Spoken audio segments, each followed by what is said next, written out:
ಗುರುರ್ಬ್ರಹ್ಮ ಗುರುರ್ವಿಷ್ಣು ಗುರುರ್ದೇವೋ ಮಹೇಶ್ವರಃ ಗುರು ಸಾಕ್ಷಾತ್ ಪರಬ್ರಹ್ಮ ತಸ್ಮೈ ಶ್ರೀ ಗುರವೇ ನಮಃ.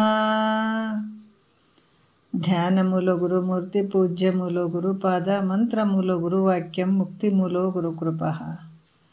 ಶ್ರೋತ್ರಿಯ ಬ್ರಹ್ಮನಿಷ್ಠ ಸದ್ಗುರು ಬಸವಾನಂದರ ಪಾದಕಮಲಗಳಿಗೂ ಹಾಗೂ ಅವರ ಪ್ರತಿರೂಪದಂಥ ನಿಜಗುಣಪ್ಪನವರ ಪಾದಕಮಲಗಳಿಗೂ ನನ್ನ ದೀರ್ಘದಂಡ ಪ್ರಣಾಮಗಳನ್ನು ಸಲ್ಲಿಸುತ್ತಾ, ಸದ್ಗುರು ಮಾರ್ತಾಂಡ ಸಾಬೆ ಸದ್ಗುರುಗಳ ಪಾದಕಮಲಗಳಿಗೂ ಹಾಗೂ ರಾಯಪ್ಪ ಸದ್ಗುರುಗಳ ಪಾದಕಮಲಗಳಿಗೂ ನನ್ನ ದೀರ್ಘದಂಡ ಪ್ರಣಾಮಗಳನ್ನು ಸಲ್ಲಿಸುತ್ತಾ, ಗುರು ಸ್ವರೂಪರಾದಂಥ ನನ್ನ ಪತಿದೇವರಿಗೂ ಕೂಡ ನನ್ನ ದೀರ್ಘದಂಡ ಪ್ರಣಾಮಗಳನ್ನು ಸಲ್ಲಿಸುತ್ತಾ, ಮನದಲ್ಲಿ ಸ್ಮರಿಸಿಕೊಳ್ಳುತ್ತಾ, ತಮ್ಮೆಲ್ಲರಿಗೂ ವಂದಿಸುತ್ತಾ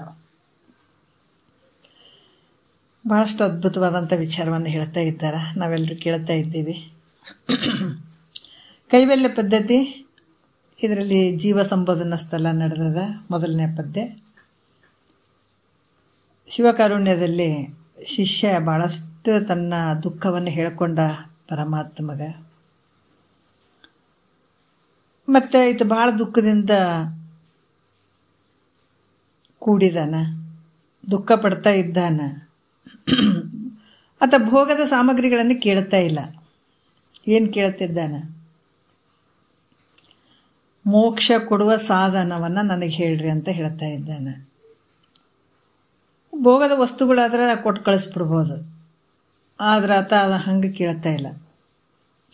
ನನ್ನ ಜನ್ಮ ಸಾರ್ಥಕ ಆಗಬೇಕು, ಹುಟ್ಟಿ ಬಂದಿದ್ದೀನಿ, ನಾನು ಅತ್ಯಂತ ದುಃಖ ನಿವೃತ್ತಿ ಆಗಬೇಕು, ಪರಮಾನಂದದ ಸ್ಥಿತಿ ನನಗಾಗಬೇಕು ಅಂತ ಪರಮಾತ್ಮಗೆ ಕೇಳ್ಕೊಂಡಂಥ ವಿಚಾರ.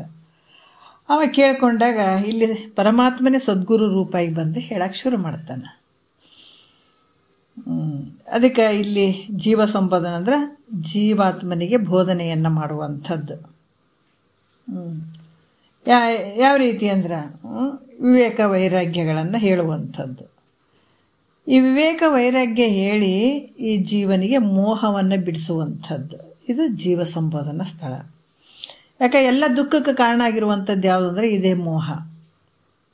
ನಾವು ಲೌಕಿಕದಲ್ಲಿ ಕೂಡ ಯಾವುದಕ್ಕಾಗಿ ಜಗಳ ಆಡ್ತೀವಿ, ಯಾವುದಕ್ಕಾಗಿ ಬಡ್ದಾಡ್ತೀವಿ ಅಂದರೆ ಒಂದು ಮೋಹ ಇದ್ದದಕ್ಕೆ. ಎಷ್ಟೇ ಒಂದು ಜಾಗ ತಗೊಳ್ಳಿ, ಎಷ್ಟೇ ಒಂದು ಸಂಪತ್ತನ್ನು ಮಾಡಿಕೊಳ್ಳಿ, ಏನೇ ಮಾಡಿದರೂ ಕೂಡ ಇನ್ನೂ ಬೇಕು ಬೇಕು ಬೇಕು ಅನ್ನುವಂಥ ಒಂದು ಆಸೆ, ಒಂದು ಮೋಹ, ಇದಕ್ಕಾಗಿ ಭಾಳಷ್ಟು ದುಃಖ ಆಗಿರುವಂಥದ್ದು. ಅದಕ್ಕೆ ನೋಡಪ್ಪ, ಇದರಿಂದ ಹೋಗಬೇಡ, ಇದರಿಂದ ಹೋದ್ರೆ ನಿನಗೇನಾದ್ರು ಬರೀ ದುಃಖ ಐತೆ ಅನ್ನುವಂಥ ವಿಚಾರವನ್ನು ಅವರು ಈ ಜೀವ ಸಂಬೋಧನಾ ಸ್ಥಳದಲ್ಲಿ ಭಾಳಷ್ಟು ಎಳಿಯಾಗಿ ತಿಳಿಸ್ತಾರೆ. ಒಂದನೇ ಪದದಲ್ಲಿ ಹೇಳ್ತಾರ, ನೆನೆಯುವುದು ಅನುದಿನ ಉದಯ ಕಾಲದೆಚ್ಚರಿಕೆಯಳು ವಿನುತ ಗುರುಮೂರ್ತಿಯನು ಉಮೇಶನ ಅಂಗ್ರಿಯನು ನಿನ್ನನ್ನು ಬಳಿಕ ಸುವಿಚಾರದಿಂದೇ ನೇಮಕವಾಗಿ ಮನುಜ ನಿನಗಹುದು ಮುಕ್ತಿ. ನಿನ್ನೆ ವಿಚಾರದಲ್ಲಿ ಸ್ವಲ್ಪ ಬಂದಿದೆ, ನೋಡೋಣ. ನೆನೆಯುವುದು ಅನುದಿನ ಉದಯ ಕಾಲದ ಎಚ್ಚರಿಕೆಯಳು ವಿನುತ ಗುರುಮೂರ್ತಿಯನ್ನು. ನೆನೆಯುವುದು ಯಾರಿಗೆ? ಪ್ರತಿ ದಿವಸ ಉದಯ ಕಾಲ ಅಂದರೆ ಪ್ರಾತಃ ಕಾಲ, ಎಚ್ಚರಿಕೆ ಹೇಳುವಂಥ ಸಮಯದಲ್ಲಿ ಈ ಸದ್ಗುರುವಿನ ಸ್ಮರಣೆ ಮಾಡುವಂಥದ್ದು. ಎಂಥ ಸದ್ಗುರು? ಶ್ರೋತ್ರಿಯ ಬ್ರಹ್ಮನಿಷ್ಠ ಸದ್ಗುರುವಿನನ್ನು ಅಲ್ಲಿ ನೀನು ಸ್ಮರಣೆ ಮಾಡ್ತಕ್ಕಂಥದ್ದು. ನಿನ್ನೆ ವಿಚಾರದಲ್ಲಿ ಬಂದು ಗುರುಗಳ ವಿಚಾರ ಬಂತು. ಯಾಕಂತಂದ್ರೆ ಪ್ರತಿನಿತ್ಯ ಸದ್ಗುರುವನ್ನು ನೀನು ನೆನೆಯತಕ್ಕದ್ದು ಅಂತ ಹೇಳಿದರು. ಇವಾಗ ಏನು ಹೇಳ್ತಾರ? ಜಗತ್ತಿಗೆ ಈ ಜಗತ್ತನ್ನು ಮಾಡಿದಂಥವ, ಜಗತ್ತಿಗೆ ಕರ್ತನಾದಂಥವನು ಪರಮಾತ್ಮ. ಈತ ಭಾಳಷ್ಟು ಸರ್ವಶ್ರೇಷ್ಠ ಆಗಿದ್ದಾನ, ಭಾಳ ದೊಡ್ಡವದಾನ. ಯಾರಿಗೆ? ಪರಮಾತ್ಮ. ಎಲ್ಲರೂ ಹೇಳ್ತಾರೆ ಪರಮಾತ್ಮ ಭಾಳ ಶ್ರೇಷ್ಠ ಅದಾನ, ಎಲ್ಲಕ್ಕಿಂತ ದೊಡ್ಡವದಾನ ಅಂತ ಎಲ್ಲರೂ ಹೇಳ್ತಾರೆ. ಮತ್ತು ನೀವು ಹೇಳಕತ್ತೀರಿ ಗುರುಗಳೇ, ಏನು ಹೇಳಕತ್ತೀರಿ? ಯಾಕಂದ್ರೆ ಗುರುವಿನ ಹತ್ರ ಬಂದು ಕುಂತು ಕೇಳೋದಕ್ಕಿಂತ ನಮಗೂ ಅನ್ನಿಸ್ತದೆ, ಯಾಕಂದರೆ ಎಲ್ಲಕ್ಕಿಂತ ಪರಮಾತ್ಮನೇ ದೊಡ್ಡವನು ಅಂತ. ಪರಮಾತ್ಮ ದೊಡ್ಡವಿರ್ಬೋದು, ಇಲ್ಲ ಅಂತಿಲ್ಲ. ಅದೇ ಇಲ್ಲಿ ಪ್ರಶ್ನೆ ಬರ್ತದೆ, ಹೆಂಗಂದ್ರೆ ಹೌದು, ಜಗತ್ತಿಗೆ ಎಲ್ಲಕ್ಕೂ ಒಡೆಯಾದಂಥ ಪರಮಾತ್ಮ ಅದಾನಪ್ಪ, ಎಲ್ಲರೂ ಹೇಳ್ತಾರೆ ಈ ಮಾತು. ಆದ್ರೆ ಗುರುವೇ, ನೀವು ಹೇಳಕತ್ತೀರಿ ಗುರುವೇ ಶ್ರೇಷ್ಠ ಅಂತ ಹೇಳ್ತೀರಲ್ಲ, ಅದು ಹೆಂಗ ಅಂತ ಕೇಳ್ತಾನೆ ಪ್ರಶ್ನೆ. ಭಾಳಷ್ಟು ಜನ ನೋಡ್ರಿ, ಯಾಕಂದ್ರೆ ಈ ಗುರುವಿನ ಬಗ್ಗೆ ಗೊತ್ತಿದ್ದವರು ಅಥವಾ ಗುರುವಿಗೆ ಶರಣಾಗತನಾದಾಗ ನಮಗೆ ಇಂಥ ಒಂದು ಭಕ್ತಿಯಿಂದ ಶರಣಾಗತನಾದಾಗ ಏನು ಪಡ್ಕೊಳ್ಬೇಕು ಅನ್ನುವಂಥದ್ದು ಶಿಷ್ಯರಿಗೆ ಗೊತ್ತಿರ್ತದೆ. ಎಷ್ಟೋ ಜನರಿಗೆ ವಿಚಾರ ಗೊತ್ತಿರಂಗಿಲ್ಲ. ಗುರುವಿನ ಹತ್ರ ಯಾಕಷ್ಟು ಭಕ್ತಿ ಮಾಡಬೇಕು ಅಂತಾರೆ. ನಾವು ಲೌಕಿಕದಲ್ಲಿ ನೋಡಿದಾಗ ಭಾಳಷ್ಟು ಜನ ಹೇಳ್ತಾರೆ, ಗುರು ಏನ್ರಿ ಅಂಥದ್ದು, ಆತನು ನಮ್ಮಂಗೆ ಕೈ ಅದಾವ, ಕಾಲು ಅದಾವ, ಆತನು ವ್ಯವಹಾರ ಮಾಡ್ತಾನೆ, ಉಣ್ತಾನೆ, ತಿಂತಾನೆ, ಆತನು ಬೇಕಾದಂಗೆ ನಮಗೆ ತಿರುಗಾಡ್ತಾನೆ ಅಂತಂದಾಗ ಮತ್ತು ಅತಿಗೆ ಯಾಕಷ್ಟು ಶ್ರೇಷ್ಠ ಅನ್ಬೇಕು ಗುರುವಿಗೆ? ಭಾಳಷ್ಟು ಜನರ ಪ್ರಶ್ನೆಗಳು ಇವು. ಲೌಕಿಕದಾಗ ಗೊತ್ತಿರಂಗಿಲ್ಲಲ್ಲ, ಅವ್ರು ಹೇಳ್ತಾರೆ ಎಲ್ಲಕ್ಕಿಂತ ಪರಮಾತ್ಮ ಭಾಳ ಶ್ರೇಷ್ಠ ಅದಾನಪ್ಪ, ಮತ್ತು ಗುರುವಿಗೆ ಶ್ರೇಷ್ಠ ಅಂತ ನಾವು ಯಾಕೆ ಅನ್ನಬೇಕು? ಅತಿಗೆ ಯಾಕೆ ನಾವು ಇದು ಮಾಡಬೇಕು? ಆತನಕ್ಕಿಂತ ಮೊದಲು, ಗುರುವಿಗಿಂತ ಮೊದಲು ನಾವು ಹೋಗಿ ದೇವ್ರ ಗುಡಿ ಒಳಗೆ ದೇವ್ರಿಗೆ ನಮಸ್ಕಾರ ಮಾಡಿದ್ರೆ ಆಯ್ತಪ್ಪ ಅಂತ ಭಾಳಷ್ಟು ಅಂದ್ಕೊಳ್ತಿರ್ತಾರೆ. ಅದಕ್ಕೆ ಇಲ್ಲಿ ಕೂಡ ಅಂತಾನೆ ಎಲ್ಲರೂ ದೇವರು ಪರಮಾತ್ಮನೇ ದೊಡ್ಡವದಾನಂತಾರ, ಶ್ರೇಷ್ಠ ಅದಾನಂತಾರೆ. ಆದ್ರೆ ನೀವು ಹೇಳಕತ್ತೀರಿ ಗುರುವೇ ಸರ್ವಶ್ರೇಷ್ಠ ಅಂತ ಹೇಳ್ತಿರಲ್ಲ ಅಂತ ಅಂದ್ರೆ ಹೌದು ಅಂತಾರೆ ಗುರು. ಹೌದು, ಗುರುವೇ ಸರ್ವಶ್ರೇಷ್ಠ ಅದನ. ಯಾಕಂದ್ರೆ ಪರಮಾತ್ಮನ ಧ್ಯಾನ, ಪರಮಾತ್ಮನ ಪೂಜೆ, ಈ ಪರಮಾತ್ಮನ ಧ್ಯಾನ ಮಾಡೋದ್ರಿಂದ, ಪರಮಾತ್ಮನ ಪೂಜೆ ಮಾಡೋದ್ರಿಂದ ಎಷ್ಟು ಸೂಕ್ಷ್ಮದ ನೋಡ್ರಿ ವಿಚಾರಗಳು. ಪರಮಾತ್ಮನ ಸೇವಾದಿಗಳನ್ನು ಮಾಡಿದ್ರೆ ಏನು ಸಿಗ್ತದಲ್ಲಿ? ನೀವು ಕೇಳಿದಂಥ ಫಲಗಳು ಸಿಗ್ತಾವೆ. ನೀವೇನು ಕೇಳಿದ ಸ್ತ್ರೀ, ಪುತ್ರ ಮತ್ತು ವಸ್ತ್ರ, ವಾಹನ, ಧನ, ಕನಕ ಇವೆಲ್ಲ ಇಹ ಲೋಕದ ಭೋಗಗಳು ಸಿಗ್ತಾವೆ. ಯಾರನ್ನ ಪೂಜೆ ಮಾಡಿದ್ರ? ಪರಮಾತ್ಮನ ಧ್ಯಾನ ಮಾಡೋದ್ರಿಂದ, ಪೂಜೆ ಮಾಡೋದ್ರಿಂದ, ಅದನ್ನ ಸೇವಾದಿಗಳನ್ನು ಮಾಡೋದ್ರಿಂದ ಇವೆಲ್ಲ ಸಿಗ್ತಾವೆ. ಭೋಗದ ವಸ್ತುಗಳು ಸಿಗ್ತಾವೆ ನಮಗೆ. ಆಮೇಲೆ ಮುಂದಿನ ಒಂದು ಪರಲೋಕದಲ್ಲಿ ಕೂಡ ಸ್ವರ್ಗಾದಿ ಭೋಗಗಳನ್ನು ಅನುಭವಿಸ್ಬೇಕಾದಾಗ, ಅಥವಾ ಅಪ್ಸರ, ಸ್ತ್ರೀ, ನಂದನವನ ವಿಹಾರ ಅಲ್ಲಿ ಹೋದ್ಮೇಲೆ ಪರಲೋಕದಾಗಿದು. ಇಹಲೋಕದಾಗ ಈ ಭೋಗದ ವಸ್ತುಗಳೆಲ್ಲ ಸಿಗ್ತಾವೆ ಪರಮಾತ್ಮ ಧ್ಯಾನ ಪೂಜೆ ಮಾಡಿದ್ರೆ. ಆದರೆ ಪರಲೋಕದಲ್ಲಿ ಮತ್ತೆ ಅಲ್ಲಿ ಮುಂದೆ ಹೋಗ್ಬೇಕಲ್ಲ ನಾವು. ಇಷ್ಟೇ ಅಲ್ಲ, ಮತ್ತು ಮುಂದೆ ಹೋಗ್ಬೇಕು. ಶರೀರ ತೊಟ್ಕೊಂಡು, ಇದನ್ನು ಸ್ಥೂಲ ಶರೀರ ಇಲ್ಲೇ ಬಿದ್ದುಬಿಡ್ತದ, ಸೂಕ್ಷ್ಮ ಶರೀರ ಒತ್ಕೊಂಡು ಮತ್ತೆ ಅಲ್ಲಿ ಹೋಗ್ಬೇಕು. ಯಾವುದು? ನಿನ್ನ ಪಾಪ ಪುಣ್ಯಕ್ಕನುಸಾರವಾಗಿ ಭೋಗಗಳು ಸಿಗ್ತಾವೆ. ಪರಲೋಕದಲ್ಲಿ ಕೂಡ ಅಪ್ಸರ, ಸ್ತ್ರೀ, ನಂದನವನ ವಿಹಾರ ಸಿಗ್ತದ, ಅಮೃತ ಪ್ರಾಶನ ಸಿಗ್ತದ. ಇವೆಲ್ಲ ಪರಲೋಕದ ಭೋಗಗಳು ಪ್ರಾಪ್ತ ಆಗ್ತಾವೆ. ಯಾರಿಂದ? ಪರಮಾತ್ಮನ ಪೂಜೆ ಧ್ಯಾನಗಳ ಮಾಡೋದ್ರಿಂದ. ಆದ್ರೆ ಮೋಕ್ಷ ಆಗ್ತದನ? ಮೋಕ್ಷ ಆಗಂಗಿಲ್ಲ. ಅದಕ್ಕೆ ಎಚ್ಚರಿಕೆ ಕೊಡ್ತಾರೆ, ಇಲ್ರಿ ಭಾಳಷ್ಟು ಪೂಜೆ ಪುರಸ್ಕಾರನ ಬೆಳಗ್ಗೆಯಿಂದ ಸಂಜಿತನ ಮಾಡ್ತೀವ್ರಿ, ನಮೋ ಅಂತೀವಿ ದೇವ್ರ ಹತ್ರ ಕೂತ್ಕೊಂಡು ಅಂತ ಅನ್ಬೋದು. ಆದರೆ ಮುಖ್ಯವಾಗಿ ಗುರುಗಳು ಹೇಳ್ತಾರೆ ವಿಚಾರ, ಪರಮಾತ್ಮನ ಧ್ಯಾನ ಮಾಡೋ, ಪೂಜೆ ಮಾಡೋ ಎಲ್ಲ ಮಾಡಿದ್ರು ಕೂಡ ಭೋಗದ ಸಾಮಗ್ರಿಗಳು ಸಿಗ್ತಾವೆ, ಭೋಗದ ವಸ್ತುಗಳು ಸಿಗ್ತಾವೆ. ನೀವು ಕೇಳ್ಕೊಂಡಂಥದ್ದು ಆಗ್ತದೆ ಇಲ್ಲಿ ಭೋಗದ. ಯಾಕಂದರೆ ಇಹದಲ್ಲಿ ಮತ್ತು ಪರಲೋಕದಲ್ಲಿ. ಆದರೆ ಮೋಕ್ಷ ಸಿಗ್ತದೇನ? ಇಹದ ಆನಂದ ಆಗ್ಬೋದು, ಪರಲೋಕದ ಆನಂದ ಆಗ್ಬೋದು, ಪರತರ ಆನಂದ ಆಗಂಗಿಲ್ಲಲ್ಲ. ಏನು ಮಾಡೋದು? ಮುಕ್ತಿ ಅನ್ನುವಂಥದ್ದು ಸಿಗಂಗಿಲ್ಲ. ಅದಕ್ಕೆ ಅತ್ಯಂತ ದುಃಖ ನಿವೃತ್ತಿ ಪರಮಾನಂದದ ಪ್ರಾಪ್ತಿ ಮೋಕ್ಷವನ್ನು ಕೊಡುವಂಥ ಸಾಮರ್ಥ್ಯ ಎಲ್ಲೈತಪ್ಪ, ತಿಳಿಸುವಂಥ ಸಾಮರ್ಥ್ಯ ಎಲ್ಲೈತಪ್ಪ, ತೋರಿಸುವಂಥ ಸಾಮರ್ಥ್ಯ ಎಲ್ಲೈತಂದ್ರೆ ಸದ್ಗುರುವಿನಲ್ಲಿ ಮಾತ್ರ ಐತೆ, ಉಳಿದ ಯಾವುದರಲ್ಲಿ ಇಲ್ಲ ನೋಡ್ರಿ. ಅದರಿಂದ ಪರಮಾತ್ಮನಿಗಿಂತಲೂ ಗುರು ಶ್ರೇಷ್ಠ. ಹೆಂಗ ಶ್ರೇಷ್ಠ? ಪರಮಾತ್ಮನ ತಿಳಿಸಿಕೊಡುವಂಥವನೇ ಸದ್ಗುರು ಅದಾನ. ನೋಡ್ರಿ, ಆತ ಎಲ್ಲಿ ಅದಾನ, ಹೆಂಗೆ ಅದಾನ ಅದನ್ನು ಹೇಳುವಂಥವನೇ ಸದ್ಗುರು ಅದಾನ. ಅದಕ್ಕೆ ಶಿವಪಥವನ್ನರಿವಡೆ ಗುರುಪಥ ಮೊದಲು, ಕೂಡಲ ಸಂಗಮ ದೇವನು ಹೇಳ್ತಾರಲ್ಲ, ಮಡಕೆಯ ಮಾಡುವಡೆ ಮಣ್ಣೆ ಮೊದಲು. ಶಿವಪಥವನ್ನರಿವಡೆ ಗುರುಪಥ ಮೊದಲು, ಕೂಡಲ ಸಂಗಮ ದೇವನರಿವಡೆ ಶರಣರ ಸಂಘವೇ ಮೊದಲೇ ಮೊದಲು ಅಲ್ಲ. ಹೀಗಾಗಿ ಇಲ್ಲಿ ಇನ್ನು ಪರಮಾತ್ಮ ಸೇವಾದಿಗಳನ್ನು ಮಾಡೋದ್ರಿಂದ ಜೀವನಿಗೆ ಅದೃಷ್ಟ ರೂಪ ಒಂದೇ ಫಲ ಪ್ರಾಪ್ತಿ ಆಗ್ತದೆ. ಆದ್ರೆ ಗುರು ಸೇವಾದಿಗಳನ್ನು ಮಾಡೋದ್ರಿಂದ ನಿನಗೆ ಆ ಫಲಗಳೂ ಸಿಗ್ತಾವೆ ಮತ್ತು ಮೋಕ್ಷದ ಫಲನೂ ಸಿಗ್ತದೆ. ನಿನಗೆ ಮೋಕ್ಷ ಅಂದರೆ ಮೋಕ್ಷದ ಫಲಗಳು ಸಿಗ್ತಾವೆ ಸದ್ಗುರುನಾಥನ ಹತ್ರ. ಯಾಕಂದ್ರೆ ಮೋಕ್ಷ ಹೇಳೋವನ್ನೇ ಸದ್ಗುರು. ಯಾಕಂದ್ರೆ ಮೋಕ್ಷದ ಒಂದು ತೋರಿಸ್ಕೊಡೋವನು, ಅದು ತೋರಿಸುವಂಥವೇ ಸದ್ಗುರು ಆಗ್ತಾನೆ. ಮತ್ತು ನೀ ಕೇಳಿದಂಥ ಫಲಗಳು ಕೂಡ ಸದ್ಗುರುವಿನ ಹತ್ರ ಸಿಗ್ತಾವೆ, ಎರಡೂ ಸಿಗ್ತಾವೆ. ದೃಷ್ಟ ಅದೃಷ್ಟ ಎರಡೂ ಫಲಗಳು ಪ್ರಾಪ್ತಿಯಾಗ್ತಾವೆ ಸದ್ಗುರುವಿನ ಹತ್ರ. ಅದರಿಂದ ಆದ್ರೆ ಪರಮಾತ್ಮನ ಹತ್ರ ಏನೋ ನೀನು ಭೋಗದ ಸಾಮಾನುಗಳು ಅಷ್ಟೇ ಸಿಗ್ತಾವೆ, ಭೋಗದ ವಸ್ತುಗಳು. ಆದರೆ ಇಲ್ಲಿ ಎರಡೂ ಸಿಗ್ತಾವೆ. ಏನಂದ್ರೆ ದೃಷ್ಟ ಮತ್ತು ಅದೃಷ್ಟ ಎರಡೂ ಸಿಗ್ತಾವೆ. ಇಲ್ಲಿ ಭೋಗಗಳು ಎರಡು ಫಲಗಳು ಸಿಗ್ತಾವೆ ಗುರುವಿನ ಹತ್ರ. ಅದರಿಂದ ಪರಮಾತ್ಮನಿಗಿಂತಲೂ ಗುರು ಶ್ರೇಷ್ಠ. ಶ್ರುತಿಗಳು ಕೂಡ ನಗುರೋರ್ ಅಧಿಕಂ ಅಂತ ಹೇಳಿದಾವ. ಜಗತ್ತಿನೊಳಗೆ ಗುರುವಿಗಿಂತ ಅಧಿಕವಾದಂಥವ್ರು ಯಾರಿಲ್ಲ. ಅದಕ್ಕೆ ಗುರುರ್ ಬ್ರಹ್ಮ ಗುರುರ್ ವಿಷ್ಣು ಗುರುರ್ ದೇವೋ ಮಹೇಶ್ವರ ಗುರು ಸಾಕ್ಷಾತ್ ಪರಬ್ರಹ್ಮ ತಸ್ಮೈ ಶ್ರೀ ಗುರವೇ ನಮಃ. ಎಲ್ಲಕ್ಕಿಂತ ಶ್ರೇಷ್ಠವಾಗಿರುವಂಥ. ಅದಕ್ಕೆ ಜಗತ್ತಿನೊಳಗೆ ನಗುರೋರ್ ಅಧಿಕಂ ಅಂತಂದ್ರೆ ಗುರುವಿಗಿಂತ ದೊಡ್ಡದು ಯಾವುದೂ ಇಲ್ಲ ಅನ್ನುವಂಥದ್ದು ಕೂಡ ಹೇಳತ್ತಾರೆ. ಎಲ್ಲ ದೃಷ್ಟಿಯಿಂದ ನೋಡಿದಾಗ ಇಲ್ಲಿ ಗುರುವಿಗಿಂತಲೂ ದೊಡ್ಡದಾದಂಥ ಮತ್ತು ಶ್ರೇಷ್ಠವಾದಂಥ ವಸ್ತು ಇನ್ನೊಂದಿಲ್ಲ. ಈ ರೀತಿಯಾಗಿ ಈ ಕಾರಣದಿಂದ ಗುರುಮೂರ್ತಿಯನ್ನು ನೀನು ಮೊದಲ ನೆನೆಸ್ತಕ್ಕದ್ದು, ಸ್ಮರಣೆ ಮಾಡ್ತಕ್ಕಂಥದ್ದು ಅಂತ ಹೇಳುವಂಥದ್ದು. ಮತ್ತು ಗುರುಮೂರ್ತಿಯನ್ನು ಯಾವಾಗ ನೆನಿಬೇಕು ಅಂತಂದಾಗ ಪ್ರತಿ ದಿವಸ ಬೆಳಗಿನ ಜಾವದಲ್ಲಿ ನೆನಿಬೇಕು. ಯಾಕಂದ್ರೆ ನಿದ್ರೆಯಲ್ಲಿ ಮಲಗಿರ್ತಾನೆ, ನಿದ್ರೆ ಮಾಡುವಂಥದ್ದು ಕೂಡ ಬ್ರಹ್ಮಾನಂದ ಇರ್ತದೆ. ಅದು ಅಲ್ಲೇನಿರ್ತದೆ, ಏನಿಲ್ಲ, ಆನಂದ ಮಾತ್ರ ಇರ್ತದಲ್ಲ. ಆ ನಿದ್ರಾನಂದ ಬ್ರಹ್ಮಾನಂದದಿಂದ ನಿದ್ರೆಯಿಂದ ಏಳುವಾಗ ಇನ್ನೂ ಆ ವೃತ್ತಿಯಿಂದ ಕೂಡ್ಕೊಂಡು ಹೇಳ್ತಾನೆ. ಅದಕ್ಕೆ ಇನ್ನು ಆನಂದ ಇರ್ತದೆ, ಅದು ನಿದ್ರಾ ಆನಂದ ಇರ್ತದೆ. ಅಲ್ಲಿ ಏನೊಂದು ವಿಷಯಗಳು ಇರಂಗಿಲ್ಲ ತಲೆಯಾಗ. ಎದ್ದ ತಕ್ಷಣ ಸ್ವಲ್ಪ ಹೊತ್ತು ಕುಂದಿರ್ತೀವಿ ನೋಡ್ರಿ, ಅದು ನಿದ್ರಾ ಆನಂದ ಇರ್ತದೆ. ಇನ್ನೂ ಆನಂದ ಆ ನಿದ್ರೆ ಒಳಗೆ ಇರ್ತೀವಿ. ಅಲ್ಲಿ ಬ್ರಹ್ಮಾನಂದದ ಒಂದು ವೃತ್ತಿ ಕೂಡ್ಕೊಂಡೇ ಹೇಳ್ತಾನಲ್ಲ. ಅದಕ್ಕೆ ಹೇಗಂದ್ರೆ ಈಗ ನೀರಿನಲ್ಲಿ ಮುಳುಗಿದಂಥ ಕೊಡ ಅಂದ್ರೆ ಈ ಸೇದಿ ಬಾವಿ ಇರ್ತದಲ್ಲ, ಕೊಡವನ್ನು ಹಾಕ್ತೀವಿ ಹೌದಾ, ಅದು ನೀರಲ್ಲಿ ಮುಳುಗ್ತದೆ. ಮುಳುಗಿ ಅದು ನೀರು ಎಳಿಬೇಕಾದಾಗ ಆ ಕೊಡವನ್ನು ಮೇಲ್ಗಡೆ ಸೇದಿ ಬಾವಿಯಿಂದ ಎಳಿಬೇಕಾದಾಗ ನೀರು ಚೆಲ್ತಿರ್ತಾವೆ ಕೆಳಗಡೆ. ಅದ್ರಂಗ ಮೇಲೆ ಯಾಕಂದ್ರೆ ಆ ರೀತಿ ಬರುವಂಥದ್ದು ನೀರು ಸೋರ್ತಿರ್ತಾವೆ ನೋಡ್ರಿ. ಹಿಂಗೆ ಎಳಿಬೇಕಾದಾಗ ನೀರು ಬೀಳ್ತಿರ್ತಾವೆ ಕೆಳಗಡೆ.